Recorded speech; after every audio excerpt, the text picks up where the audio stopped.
Ya está aquí, lo ven, pobre lo hace uno. Ah, está aquí. El señor Saldaña.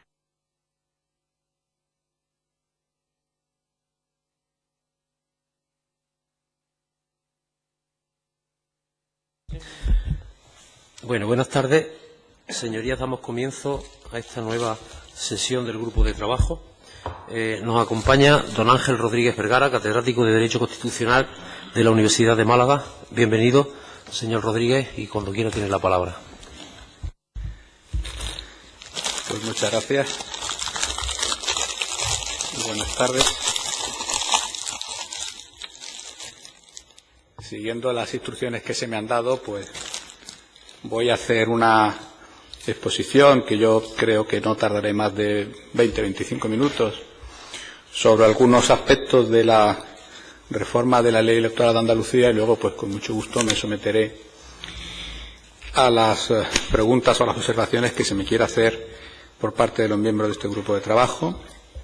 En primer lugar, por supuesto, quiero agradecer la oportunidad que se me concede para poder dirigirme a esta representación del cuerpo electoral andaluz, y me permitirán que dé especialmente las gracias al Grupo Parlamentario Socialista, que es el grupo proponente de mi comparecencia, aunque lógicamente lo haré desde mi leal saber y entender y con absoluta independencia, como por otra parte tuve ya oportunidad de hacer en una ocasión anterior cuando comparecí ante la Comisión de la Ley de Memoria Histórica de Andalucía, en aquella ocasión a propuesta del Grupo Parlamentario Popular. Bueno, yo voy a dividir mi intervención en dos partes. En la primera voy a tocar los aspectos que entiendo que más preocupan a este grupo de trabajo, porque son los que están más en la agenda política de la reforma electoral, no solo a nivel autonómico, sino también a nivel nacional. Por lo tanto, girando en torno a las que yo creo que son las dos grandes cuestiones. En primer lugar, el problema de la proporcionalidad, de la existencia de formaciones políticas que están subrepresentadas y formaciones políticas sobrerepresentadas también en esta Cámara, de cómo se podría abordar eso en una futura reforma de la ley electoral.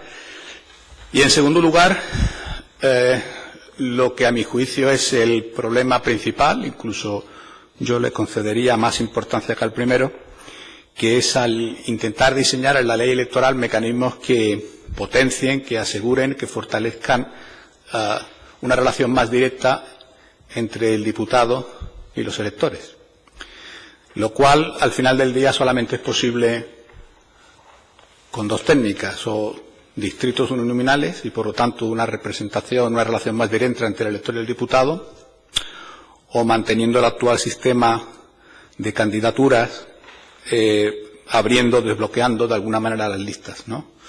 De manera que, como digo, trataré eso en la primera parte de mi intervención, pero me gustaría centrarme en un punto donde yo creo que quizá mi aportación puede ser de mayor interés, que hasta ahora ha sido un punto, un aspecto de nuestro régimen electoral quizá menos tratado, aunque me consta que algunos compañeros que han comparecido también ante este grupo de trabajo han hecho alusión al mismo, y que yo considero, sin embargo, que ha llegado el momento de que, precisamente a nivel autonómico, lo introduzcamos en la agenda política, que es la cuestión del derecho de sufragio de los residentes no nacionales.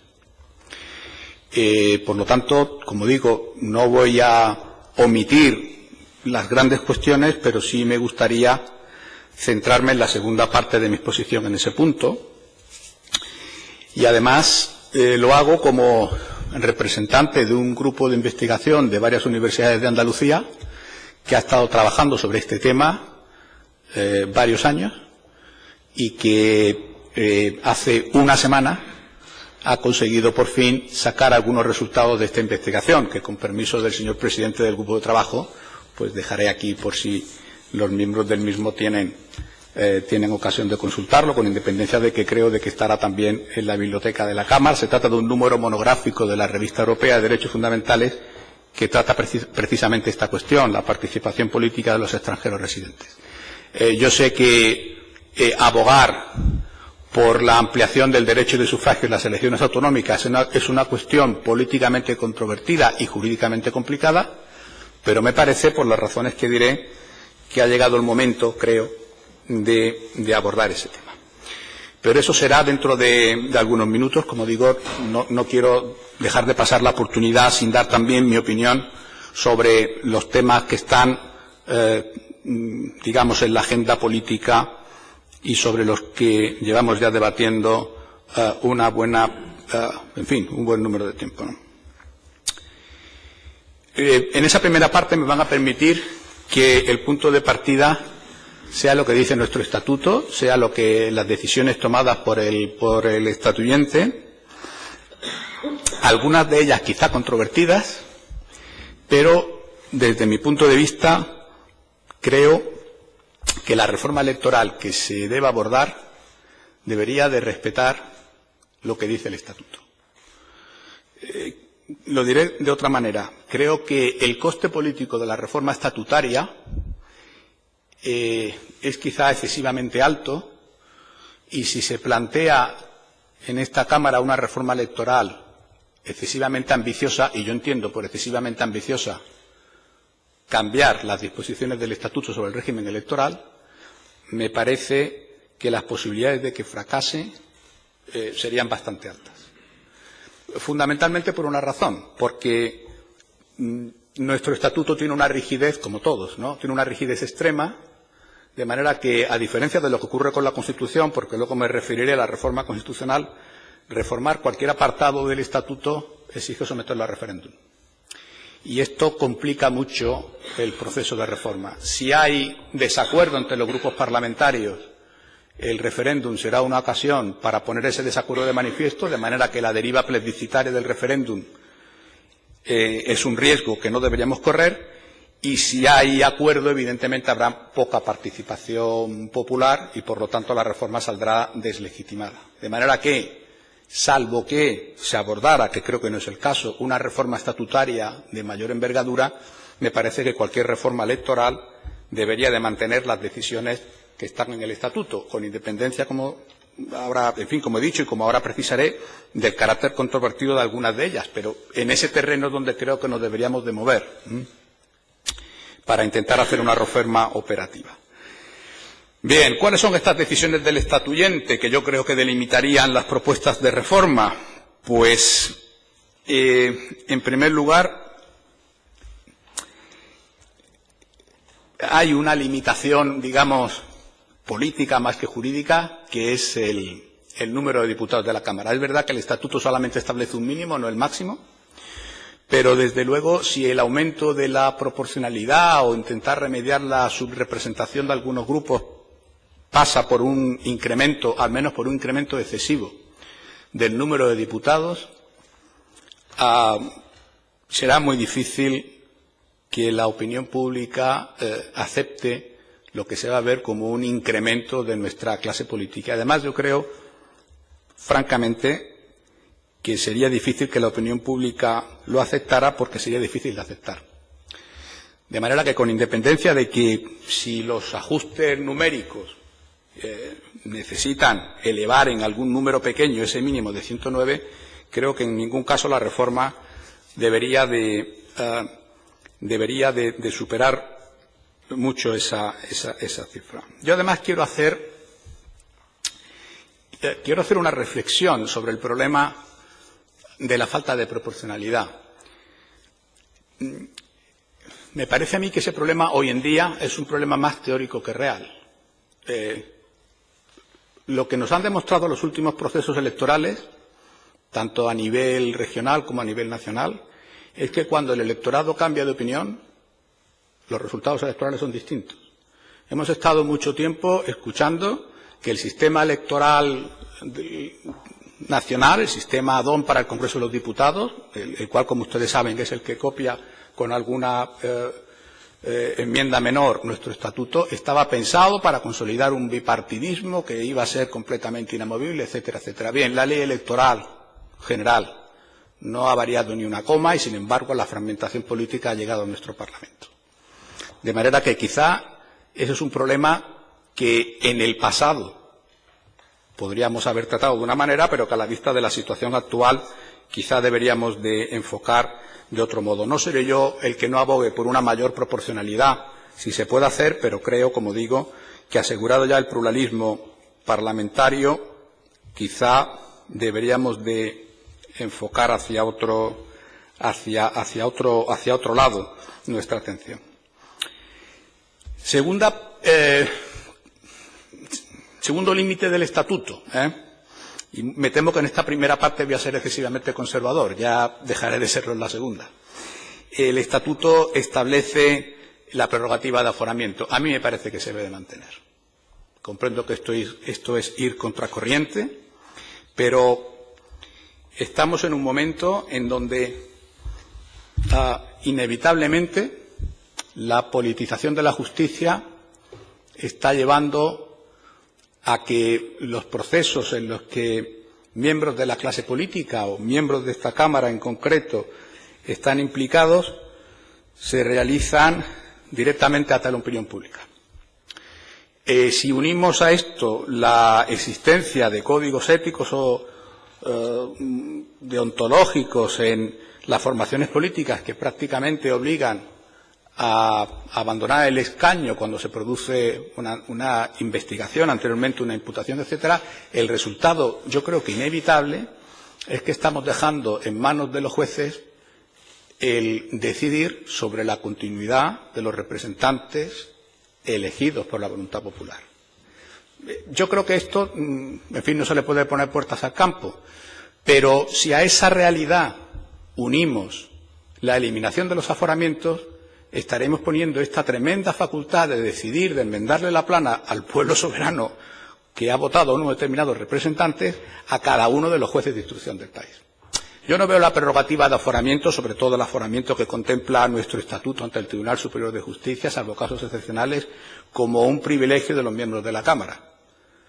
Lo veo como una prerrogativa parlamentaria en el análisis clásico del asunto, pero en fin, si hubiera que hablar de privilegio, me parece que si un miembro de esta Cámara se está jugando no solamente el procedimiento penal en el que pueda estar encausado, sino el que se le obliga a dimitir de su escaño, me parece que es una medida razonable que, ya que no tenemos más remedio que dar en la práctica esa facultad a los jueces, se lo demos a un órgano colegiado y además un órgano de carácter superior.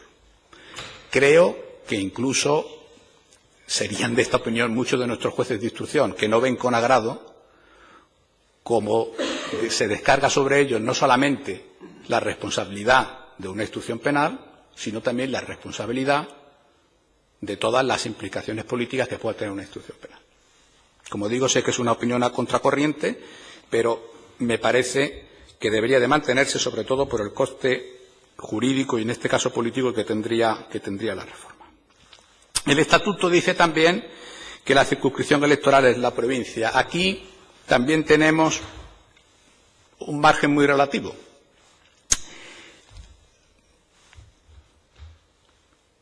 Podemos intentar algún tipo de ingeniería jurídica de manera que, manteniendo un concepto, vamos a decir, débil, un concepto mínimo de circunscripción electoral, por lo tanto, manteniendo la provincia como criterio para la distribución de los escaños, que corresponden a cada provincia, sin embargo, la provincia tenga un protagonismo menor a la hora de atribuir los escaños en las propias elecciones. Quiero decir, quizá si mantenemos la provincia como el criterio para adjudicar una determinada representación, podríamos en la ley electoral, sin contravenir el Estatuto, establecer, algunas de las medidas que he citado al principio, ¿no?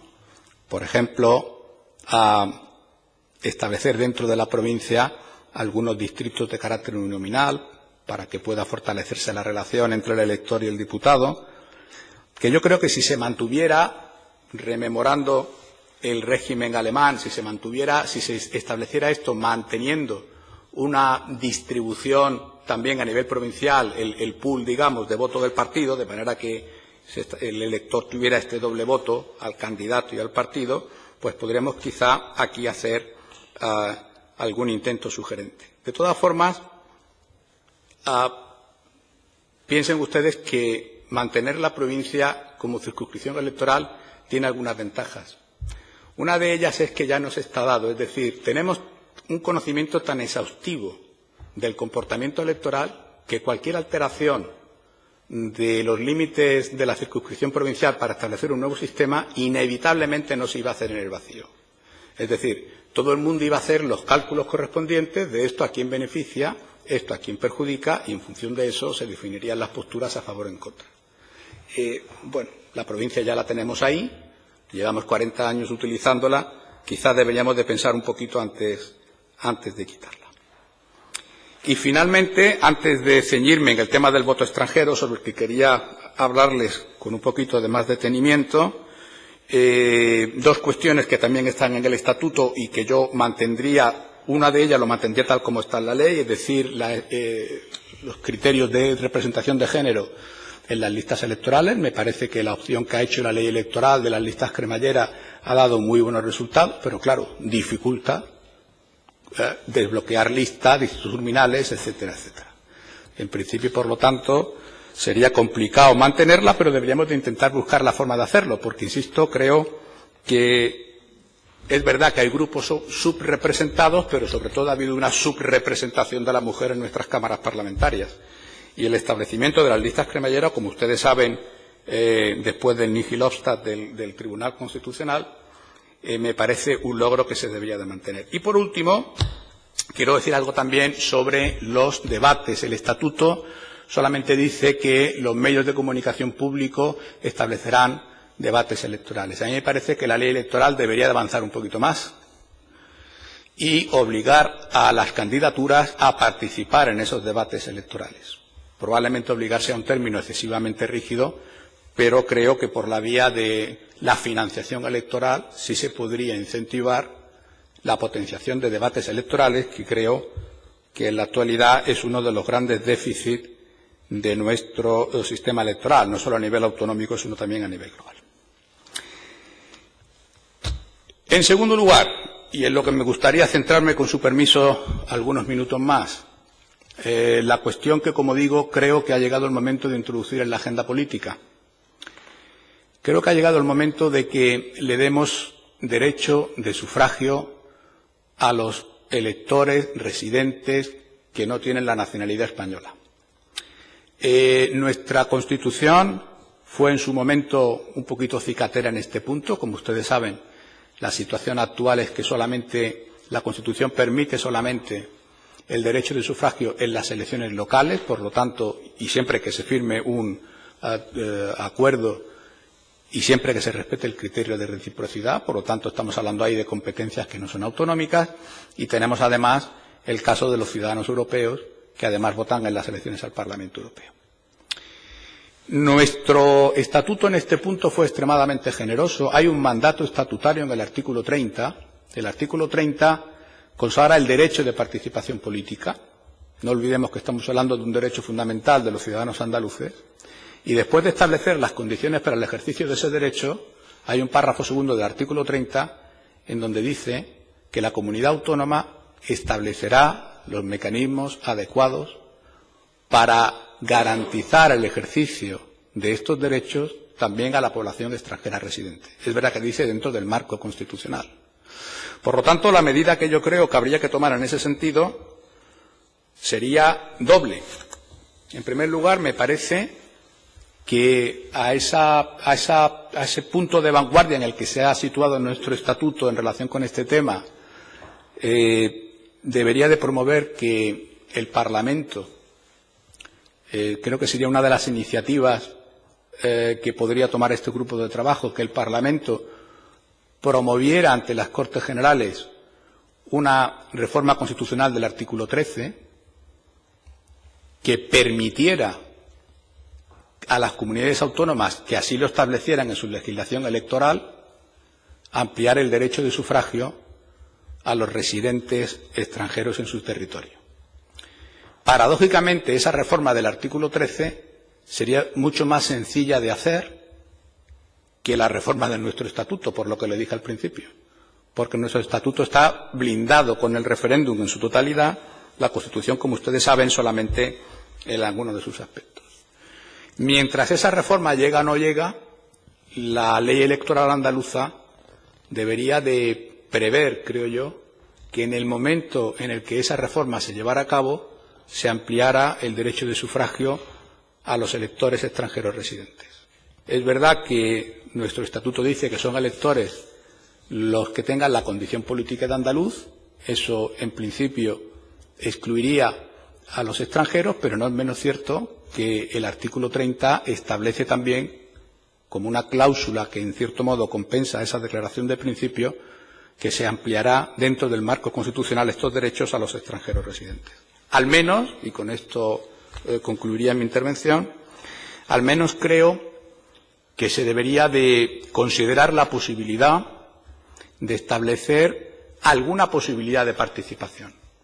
Es verdad que los mecanismos de democracia participativa en algunas comunidades autónomas y en la futura ley andaluza también se contempla, se abre esa posibilidad a los extranjeros residentes, pero no nos engañemos, eso es un sesgo introducido por la legislación catalana precisamente para evitar cualquier parecido con el referéndum y evitar todos los problemas y la diferencia está un tanto artificial entre lo que es una consulta popular, lo que es un referéndum, etcétera. Creo que eso es una problemática que en Andalucía no tenemos, ¿no? No, yo me estoy refiriendo a algo mucho más directo y es que nuestra ley electoral otorgue al menos derecho de sufragio activo, sería una buena forma de empezar, y al menos alguna categoría de residentes. Estoy pensando, quizá en un primer momento, a los residentes de la Unión Europea, que tienen derecho de sufragio al Parlamento Europeo, tienen derecho de sufragio a las elecciones locales, pero, sin embargo, no tienen derecho de sufragio reconocido en las elecciones autonómicas. De manera que, siendo consciente de que puede ser un tema políticamente controvertido, porque también aquí tenemos conocimiento de qué población estamos hablando, a qué grupos podría favorecer, a qué grupos podría perjudicar, me parece que el enfoque debería de ser un poquito más amplio e intentar incluir a este colectivo entre los electores a nuestro Parlamento. ¿De qué estamos hablando? Pues estamos hablando de que más o menos hay en nuestro país unos 4 millones de extranjeros con derecho a voto, en edad electoral, es decir, mayores de 18, a los que se le podría ampliar el derecho de voto. La mitad más o menos son ciudadanos de la Unión Europea. Y de esos 4 millones, aproximadamente medio millón residen en Andalucía y aproximadamente la mitad, es decir, unos 250.000, son ciudadanos comunitarios. Algunos de ellos, todos ellos votan en las elecciones municipales, algunos de ellos incluso ostentan cargo de representación municipal. Por primera vez desde las elecciones de 2011 tenemos no solamente concejales, sino también algún alcalde, pero inexplicablemente no tienen derecho de voto en nuestras elecciones regionales, algo que sí ocurre en un tercio de los Estados miembros de la Unión Europea. El derecho de la Unión Europea no nos obliga a ello, pero sin duda alguna lo incentiva. Y, como digo, me parece que el que nuestra comunidad autónoma diera un primer paso en ese sentido podría ser una iniciativa muy digna de celebración en una eventual reforma de la ley electoral andaluza. En fin, espero no haberles aburrido demasiado y si me he cedido un poquito en el uso de la palabra, pero, como digo, estoy a su disposición para lo que quieran plantearme. Muchísimas gracias, señor Rodríguez. Le agradecemos que nos haya hecho llegar a este Parlamento, ¿no?, y a esta comisión la publicación que pone a nuestra disposición. Muchas gracias. E iniciamos, si les parece, señoría, el turno de preguntas. Comenzamos con el Grupo Parlamentario de Izquierda Unida. No está, perdón. El Grupo Ciudadanos, señor Díaz, tiene la palabra. Muchas gracias, señor presidente. Muchas gracias, señor Vergara, por su exposición. Quería comentar algunas cosas al hilo de la misma, porque además es cierto que con recurrencia se viene hablando de estas cuestiones.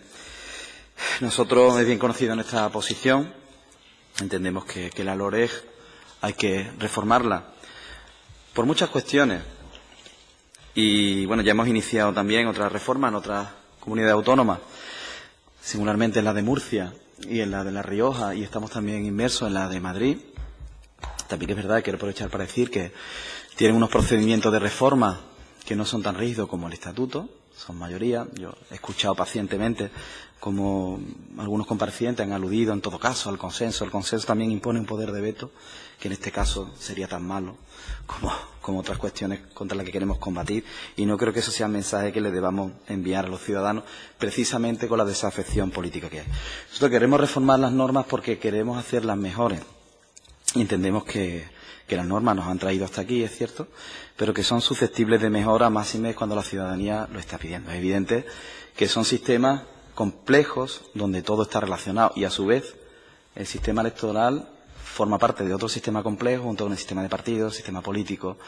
En nuestra opinión, todo esto hay que reformarlo. Se ha hablado de los partidos políticos, es evidente que la ley de partidos políticos hay que mejorarla, sobre todo los aspectos relacionados con la financiación, con la transparencia, con la participación. Y todo es un conjunto. Para nosotros son reformas apasionantes que entendemos que hay que llevar a cabo. Es evidente que hay que preservar la gobernabilidad, pero también que la sobrerepresentación no sea tan brutal como está sucediendo, ¿no? Sabemos que a un escaño el Partido Popular con la LOREG le ha salido en estas últimas elecciones a 47.000 y a Ciudadanos 97.000, ¿no? Y esto es un efecto de desproporcionalidad horrible, ¿no? También hay que reformar el voto de los españoles que están fuera, que prácticamente se les hace inviable, no hemos hablado de ello. Con respecto a los aforamientos, bueno, hay otras cuestiones económicas que es evidente que hay que tocar. Y nosotros los aforamientos, bien conocida nuestra posición, nosotros entendemos que por el ejercicio del cargo sí, pero por otra imprudencia que cometamos en nuestra vida personal, entendemos que no, que hay que limitarlo. En cuanto a la cuestión de la circunscripción, nosotros también venimos planteando el carácter uninominal, dividir ese voto a candidato y ese voto a partido. Nosotros también venimos hablando de esa cuestión, nos parece una cuestión interesante. Y nos parece también una cuestión muy interesante lo que plantea con respecto a que puedan votar, que puedan.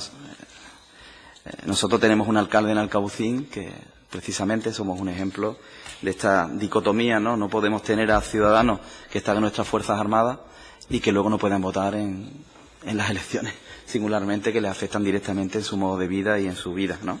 Y que tanto están aportando al desarrollo también de este país. Por lo tanto, nosotros entendemos que estas reformas son importantes, son abordables y estamos en tiempo de reforma. Y yo quería preguntarle si no cree, porque para nosotros esto también es la mayor, ¿no?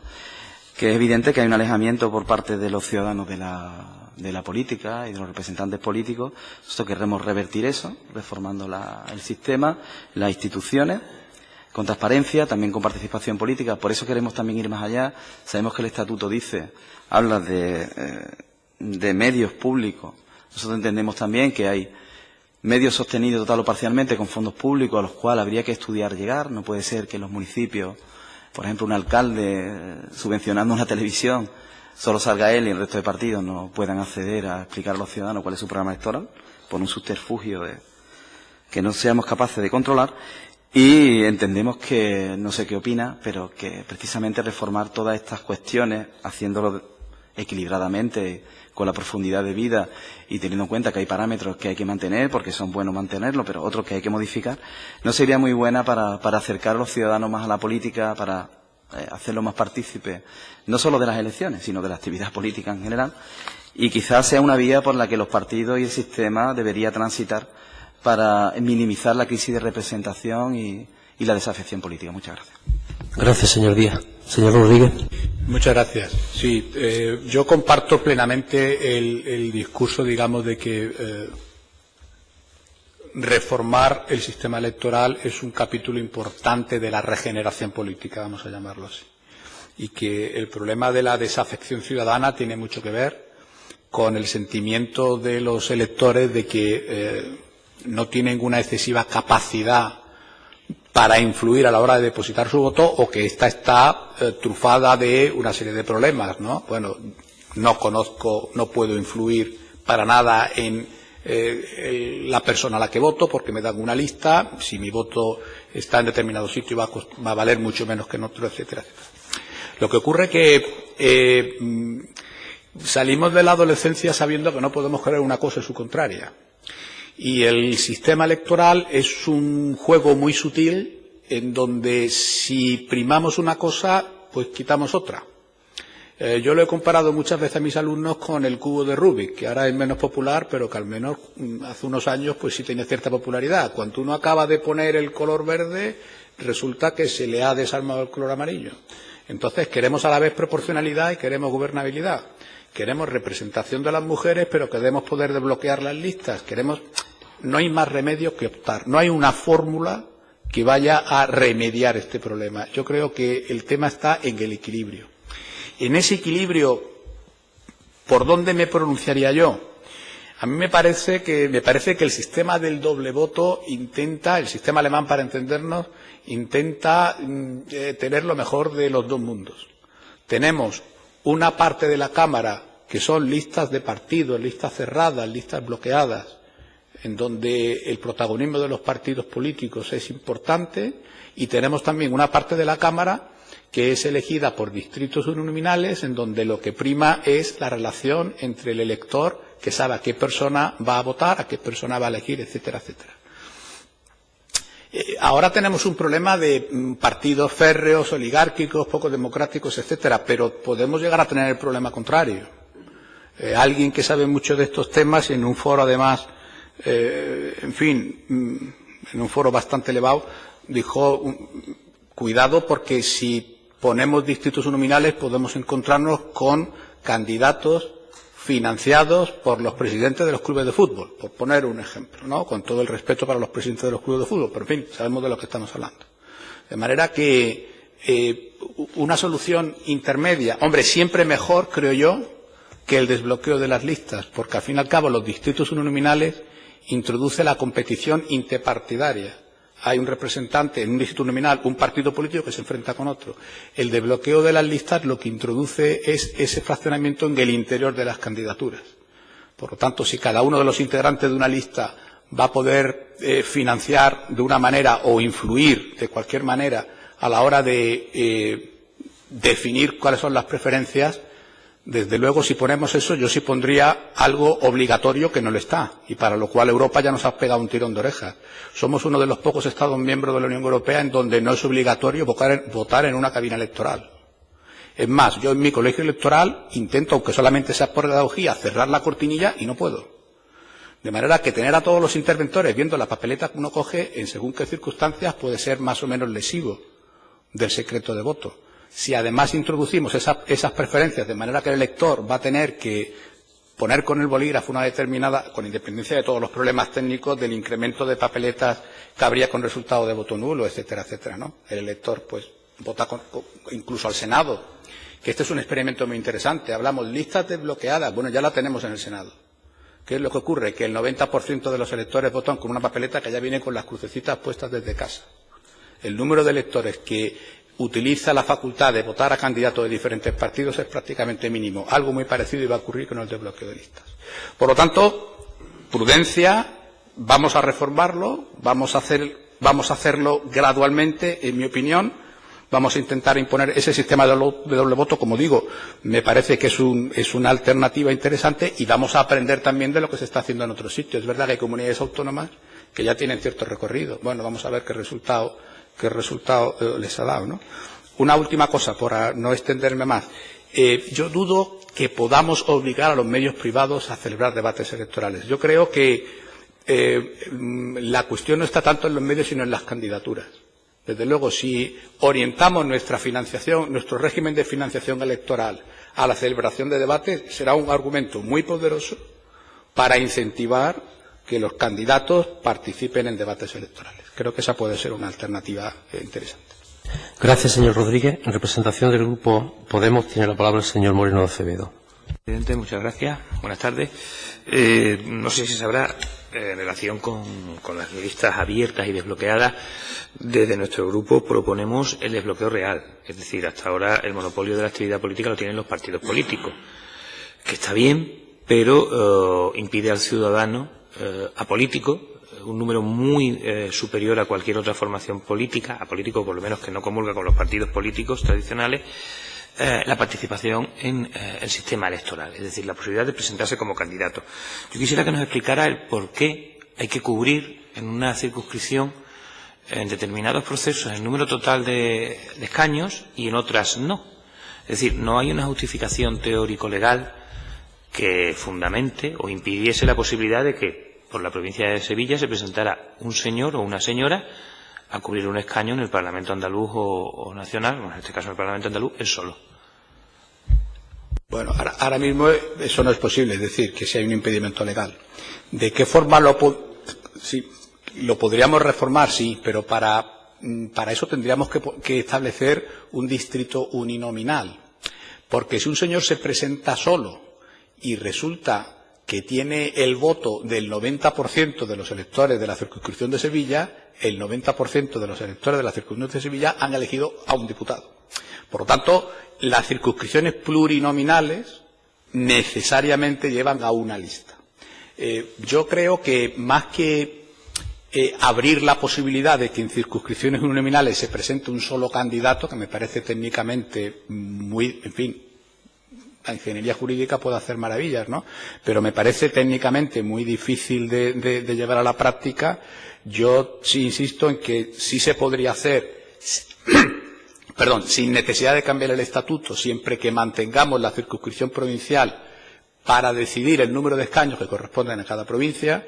Respetamos lo que establece el estatuto, que ninguna provincia tendrá más del doble de escaños que la que tenga menos. Nos ahorramos el proceso de reforma estatutaria con todo el riesgo que eso conlleva y apostamos porque la circunscripción provincial así se sigue manteniendo, con independencia de que dentro de la circunscripción podamos establecer un doble sistema. El voto a partido, vamos a decirlo así, y los votos uninominales, de manera que dividiríamos en pequeños, no tan pequeños, en algunos distritos uninominales de las circunscripciones provinciales. Pero la posibilidad de que un elector diga yo me presento solo a una circunscripción provincial es técnicamente complicado. En la práctica lo que llevaría es yo me presento solo, pero llevo un número detrás mía. Si se eligen 12 diputados, pues llevo 11 más los 2 suplentes, ¿no? Que es lo que dice la ley actual.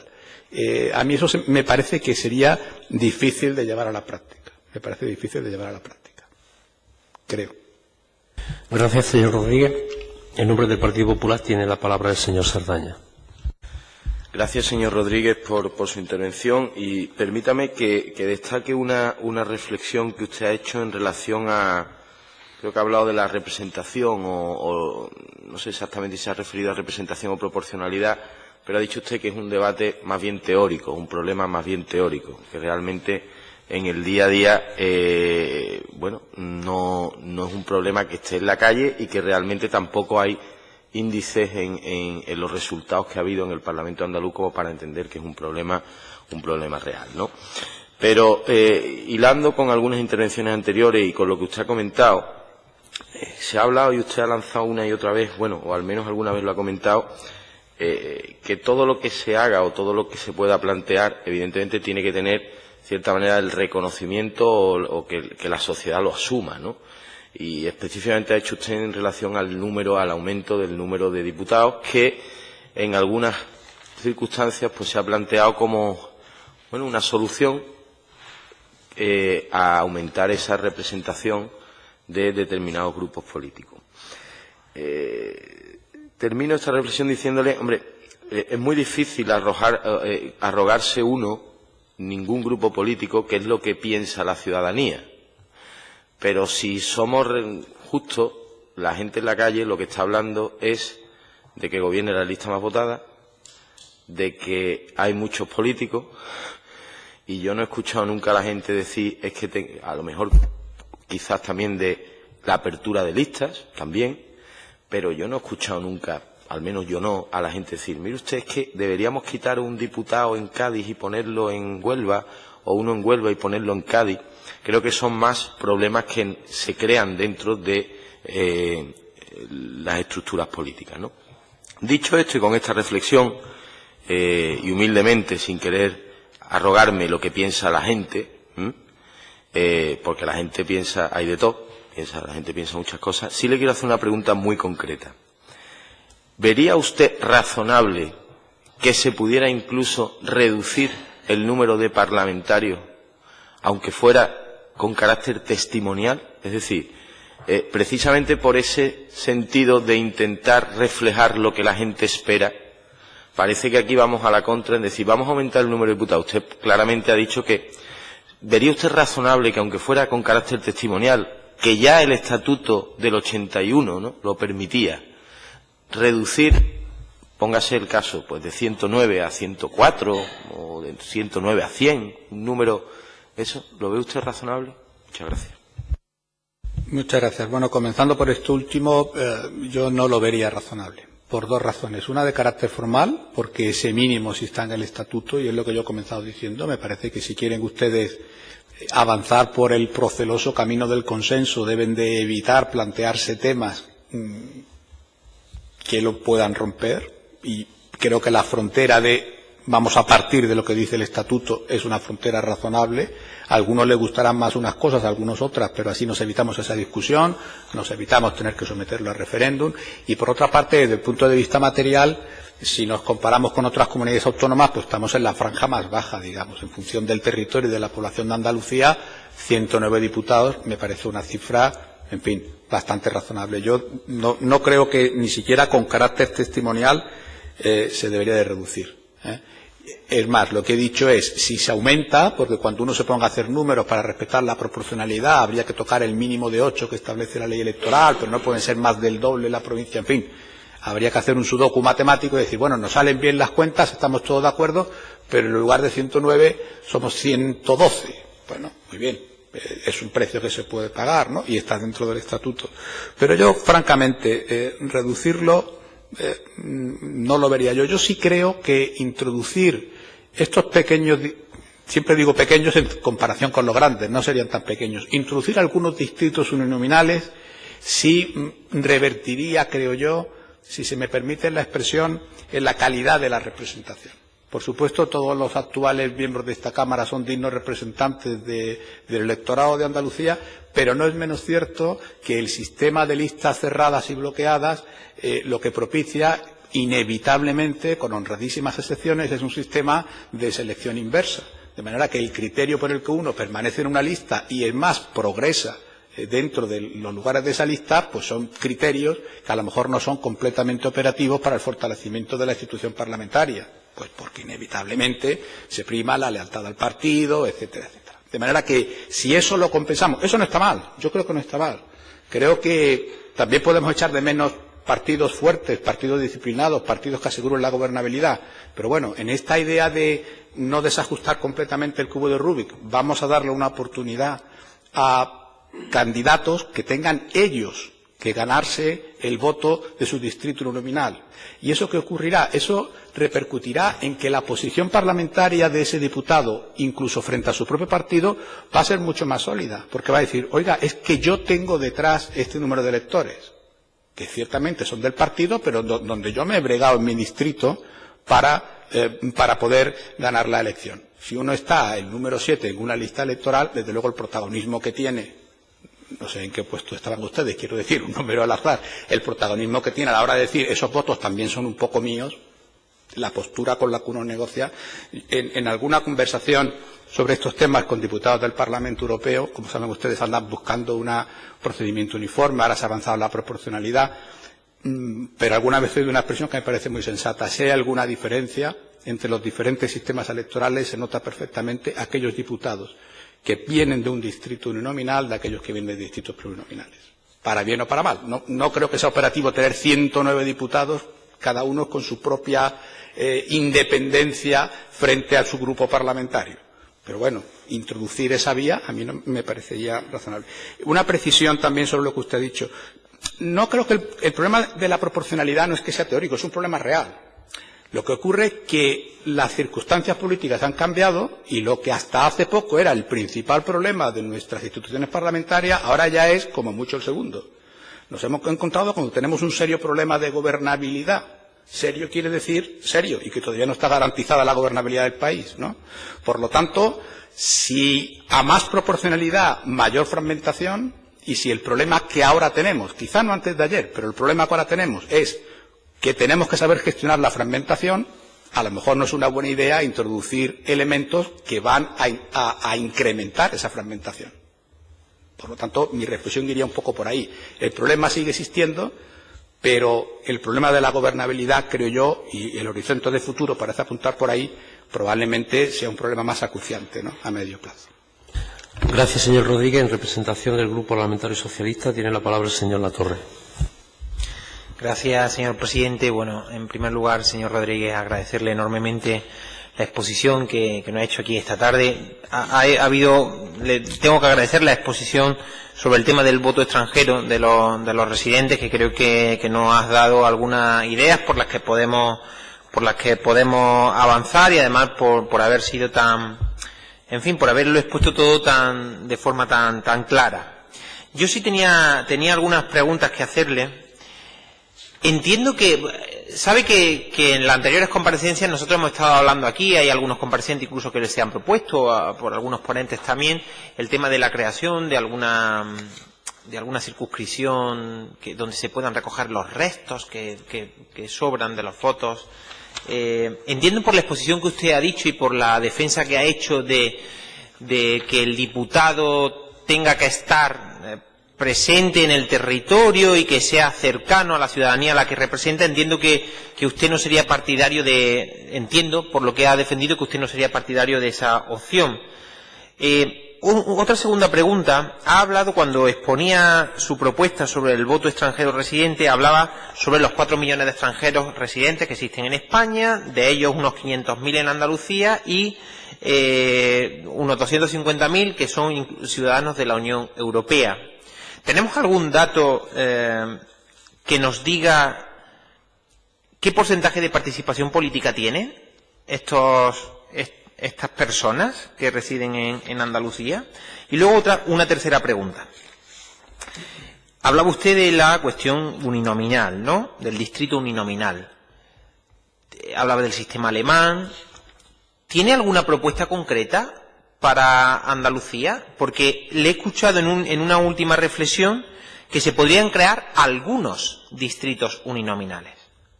No sé si se está refiriendo a las grandes ciudades o... Me gustaría escuchar su reflexión sobre esto. Muchas gracias. Pues muchas gracias. Vamos a ver. El contexto por el orden, aunque la primera y la tercera pregunta están muy relacionadas. La posibilidad de un pool, en este caso sería a nivel de comunidad autónoma, en donde se recogieran los restos. Esta es una fórmula bastante razonable para resolver la cuestión de la proporcionalidad. Hay muchos votos que se pierden en la circunscripción y, por lo tanto, muchas veces los partidos mayoritarios, con razón, pues hacen una apelación al voto útil, etcétera. No, yo no estoy en contra de eso. A mí me parece que esa es una medida bastante interesante. Lo que ocurre es que creo que ese pool, esa forma de recuperar los restos, habría que hacerlo a nivel provincial, porque si no se debilitaría tanto la figura de la provincia como circunscripción electoral, que tendríamos que reformar el estatuto, que me he propuesto, en fin, lo que he dicho como primer punto de partida, vamos a intentar reformar la ley electoral sin embarcarnos en la reforma estatutaria. De manera que el modelo alemán, la traslación del modelo alemán a nuestra comunidad autónoma sería una circunscripción provincial en donde se distribuyen los escaños, se dice a la circunscripción de Huelva, de Málaga, de Sevilla, le corresponden X escaños. Yo creo que la provincia no está contestada en nuestra comunidad autónoma. Me parece que es algo que ha funcionado. E incluso a nivel nacional, les quiero decir una cosa. Otro problema de los distritos pequeños es la poca fiabilidad de los resultados electorales. En fin, lo voy a decir de otra manera. Es el pucherazo. Los distritos... El gran éxito de la provincia, de la denostada provincia como circunscripción electoral, es que por primera vez en nuestra historia política nuestras elecciones son elecciones limpias, en donde los resultados no se contestan. Eso incluye no solamente la corrupción electoral de la Restauración, en donde el gobernador civil decidía quién iba a ser elegido, sino también, hay que decirlo, la Segunda República, en donde los sistemas de distritos uninominales hicieron que muchas veces los mismos caciques que decidían el sentido del voto bajo la monarquía alfonsina lo decidían también en la Segunda República. De manera que una circunscripción amplia me parece que tiene muchas ventajas. Y otra gran ventaja, la provincia ya está ahí. Nadie, cuando pensó en Huelva, se puso a diseñar si los votantes de esta determinada zona los dividimos, en fin, el gerrymandering y todo eso. Vamos a aprovecharlo. Ahora, ¿cómo está el sistema alemán? circunscripciones uninominales dentro de cada provincia. Creo que aproximadamente un 50% de la Cámara se podría elegir así, de manera que tendríamos 50 distritos uninominales a repartir entre las diferentes provincias. Evidentemente se englobaría sobre todo a las grandes ciudades y determinadas comarcas, etcétera, y luego utilizar la provincia como ese pool para recuperar los restos. Creo que ese podría ser un buen diseño. Claro, eso vendrá un matemático, lo meterá en el ordenador y dirá, sale beneficiado tal partido, sale perjudicado tal otro. Bueno, eso es inevitable, ¿no? Pero me parece que sería un sistema razonable. Termino con lo de la participación de los extranjeros, muy baja, porque tienen un gran problema, y son las dificultades de registro. Lo que tiene que hacer un ciudadano español para votar el día de las elecciones es levantarse por la mañana e ir a votar, o ir a votar por la tarde, punto. Los ciudadanos extranjeros tienen que registrarse y el procedimiento de registro, y hemos hecho trabajos de campo al respecto, es tremendamente complicado. Tremendamente complicado. Y viene de una interpretación errónea del derecho comunitario. El derecho comunitario solamente impide que los ciudadanos comunitarios estén en el censo en aquellos países en donde el voto es obligatorio. Porque entonces te meto en el censo en contra de tu voluntad y si no votas te pongo una multa. Ese no es nuestro caso. Por lo tanto, si prosperara la idea de ampliar el derecho de sufragio a los residentes comunitarios en Andalucía, habría que intentar luchar contra eso. Si tienen que ir previamente al ayuntamiento a inscribirse en el censo, a manifestar su voluntad de que quieren votar, la participación seguirá siendo muy baja, como sería la de los ciudadanos españoles si tuviéramos que hacer una gestión adicional para estar en el censo. Estamos en el censo porque el padrón municipal nos mete. Y si hay un problema, el mismo día de las elecciones se arregla. De manera que es verdad que la participación es baja, cada vez es menor. Por ejemplo, se ha citado el caso de Alcocini, es verdad, en donde hay, porque se han movilizado los electores con problemas que incluso han llegado en esta Cámara, con todo el tema de la parcelación de viviendas en determinadas zonas del territorio, la Sarquía malagueña, etcétera. Y es verdad que a estos electores luego lo han captado determinados partidos. Formaron primero sus asociaciones, para intentar recuperar, en defensa de sus intereses, y luego, pues como ocurrió al principio de la transición, el partido que primero llegó dijo, ala, pues te ficho, y por eso hay determinados alcaldes de un partido o de otro, ¿no? No, pero es una población que yo creo que estaría hoy, la residente en nuestra comunidad autónoma, en fin, no me quiero extender sobre esto, en algunos casos incluso una población con unas características muy determinadas. Tenemos un porcentaje muy alto de jubilados europeos que vienen a vivir a Andalucía y que, por lo tanto, se radican aquí, que en algunos casos, como el Reino Unido, que no sabemos qué va a pasar con ellos, pierden el derecho de voto en su país de origen al cabo del tiempo y que no lo dejamos de participar en las instituciones regionales. Creo que ahí nos marcaríamos, si me permite la expresión, un punto y seguiríamos estando a la vanguardia de lo que dice el Estatuto si abriéramos una brecha para que también en las elecciones autonómicas, y sería muy bueno que la abriéramos en Andalucía, al menos determinada categoría de extranjeros, y empezar por los ciudadanos europeos podría ser una buena idea, pudieran también tener derecho de voto en las elecciones autonómicas. Muchísimas gracias, señor Rodríguez. Le agradecemos su comparecencia en este grupo de trabajo. Si desea hacernos llegar su ponencia, le estaríamos sumamente agradecidos y muchísimas gracias por su colaboración. Pues muchísimas gracias a ustedes por su paciencia y, como les dije al principio, aquí les dejo el resultado del trabajo centrado en el voto extranjero. Si el resultado de mi comparecencia esta tarde es que, junto a los problemas de proporcionalidad, listas abiertas, listas cerradas, etcétera, ustedes piensan que merece la pena considerar la apertura del derecho de sufragio a los extranjeros residentes, pues creo que entonces habré cumplido la misión que quería cumplir yo esta tarde compareciendo. Ha sido un placer. Muchísimas gracias. Muchas gracias.